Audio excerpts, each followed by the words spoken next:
ലളിതകലാ അക്കാദമിയിലെ കലാസൃഷ്ടി നശിപ്പിക്കപ്പെട്ട സംഭവത്തിൽ ഹോച്ചിമിന് പിന്തുണയുമായി കോൺഗ്രസ് സാംസ്കാരിക സംഘടനയായ സംസ്കാര സാഹിതി.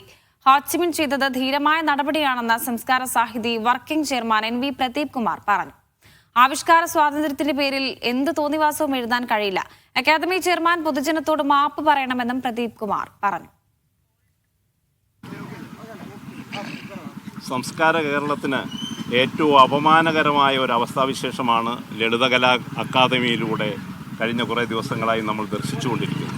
ആവിഷ്കാര സ്വാതന്ത്ര്യത്തിൻ്റെ പേരിൽ എന്ത് തോന്നിവാസവും വൃത്തികേടും കാട്ടാമെന്ന ധാർഷ്ട്യം അത് കേരളം ഭരിക്കുന്ന മുഖ്യമന്ത്രിയെ കണ്ടുകൊണ്ടായിരിക്കുമല്ലോ അതിൻ്റെ അനുയായികൾ പ്രവർത്തിക്കുന്നത് എന്ന തരത്തിൽ നമ്മൾ ആലോചിച്ചു പോകേണ്ട അവസ്ഥാവിശേഷം എത്തിയിരിക്കുന്നു.